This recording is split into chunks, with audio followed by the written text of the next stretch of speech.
الكريم اما بعد فاعوذ بالله من الشيطان الرجيم بسم الله الرحمن الرحيم انما يريد الله ليذهب عنكم الرجس اهل البيت ويطهركم تطهيرا۔ اے نبی علیہ السلام کے گھر والوں، اللہ تعالیٰ ارادہ رکھتا ہے کہ تم سے ہر طرح کی آلودگی اور ناپاکی کو دور رکھے اور تمہیں پاک کر دے، خوب پاک کرنا۔ اہل بیت اطہار سے مراد چار شخصیات ہیں، چار حضرات ہیں۔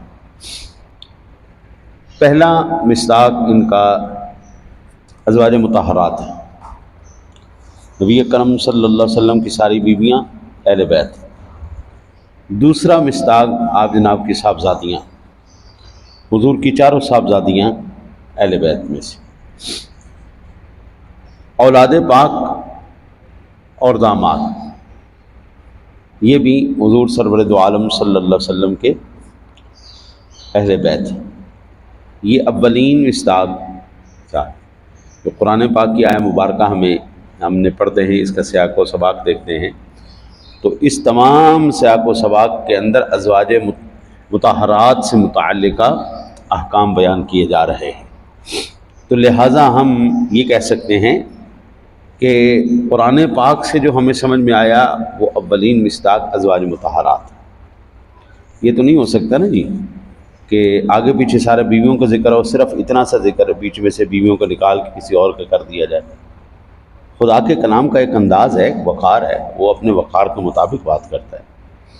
اور اللہ تعالیٰ جو ہے جی جو جس کو شان عطا فرماتا ہے، پھر رب کریم کو چھپانے کی کیا ضرورت ہے، وہ تو رب ہے، وہ سب کو بتاتا ہے۔ اس کو بھی میں نے شان دی، اس کو بھی میں نے شان دی، اس کو بھی میں نے شان دی، یہ بھی عظمت والا ہے، یہ بھی عظمت والا ہے، سب، چاہے وہ انسان ہو چاہے پتھر ہو۔ بیت اللہ شریف کے اوپر پتھر نہیں لگا ہوا، حجر اسود شان والا ہے۔ ہم کب سے پتھر کو ماننے والے ہو گئے؟ اس دن سے جس دن سے قرآن میں اللہ نے کہا۔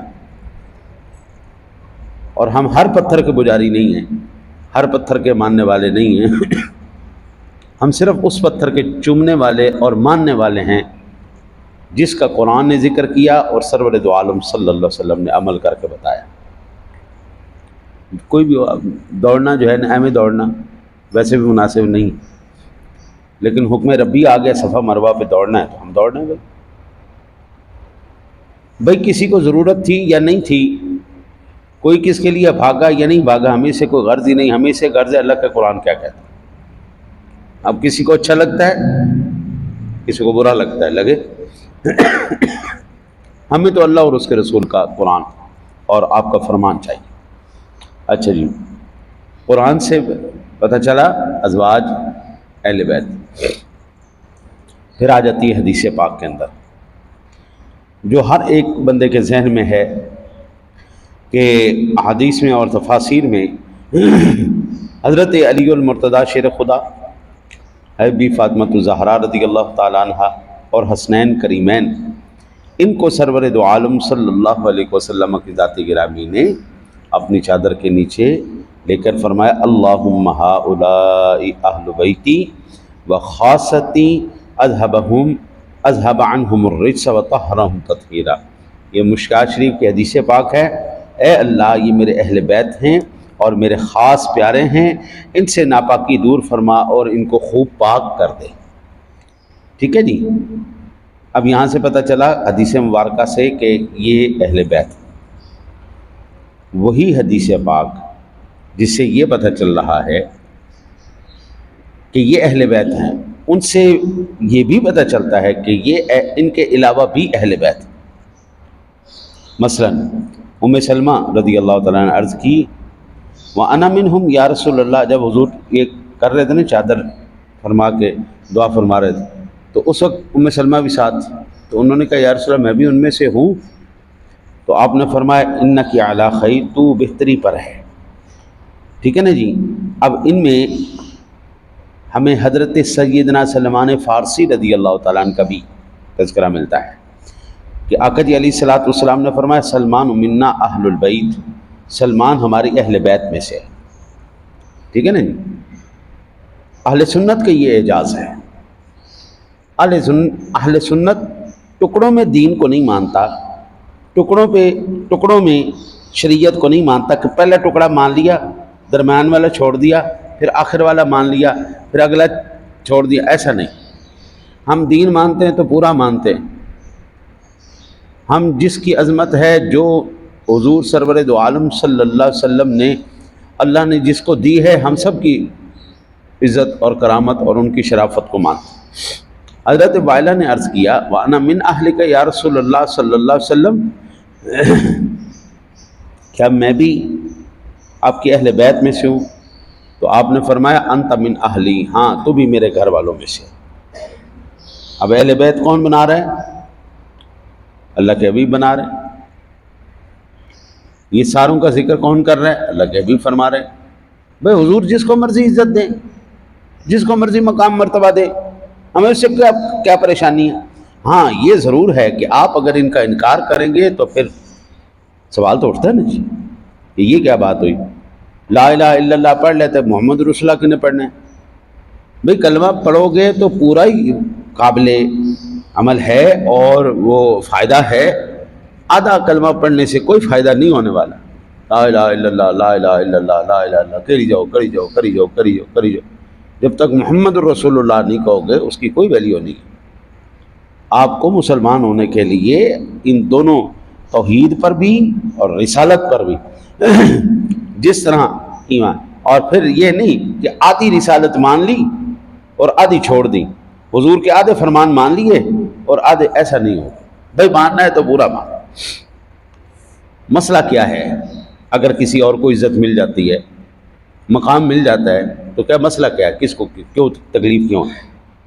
کبھی میرے علاوہ بھی کسی کو مل گئی تو یہ رب کی عطا ہوتی ہے، ذالک فضل اللہ یؤتی من یشاء، اللہ کا فضل ہوتا ہے، وہ جس کو چاہتا ہے عطا فرما دیتا ہے۔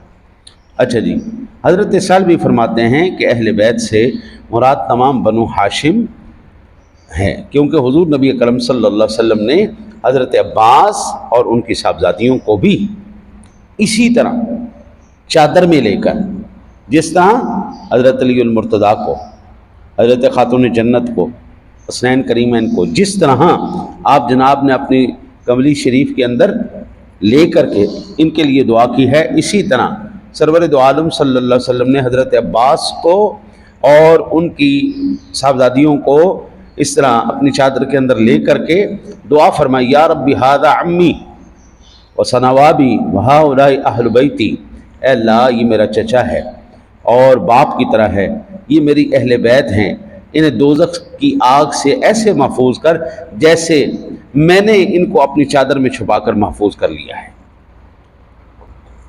حضرت عباس حضور کے چچا جان، یہ بھی اور ان کے صاحبزادیاں بھی، ان کے بچے بھی، حضور نبی کرم صلی اللہ علیہ وسلم کی ذات گرامی نے خود اہل بیت میں شامل فرمائی۔ ٹھیک ہو گیا جی؟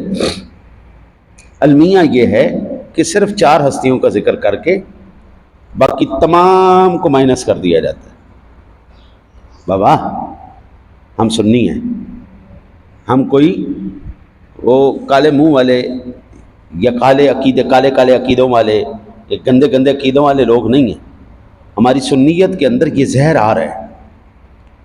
جب حضرت عمر فاروق اعظم رضی اللہ تعالیٰ عنہ کا ذکر آئے نا جی، صدیق اکبر کا، عثمان غنی کا آئے، تو سنی کو چاہیے جھوم جائے۔ اچھا جی، جیسے ہی حضرت علی کا ذکر آتا ہے سارے پیرا باہر کھڑے ہو جاتے ہیں۔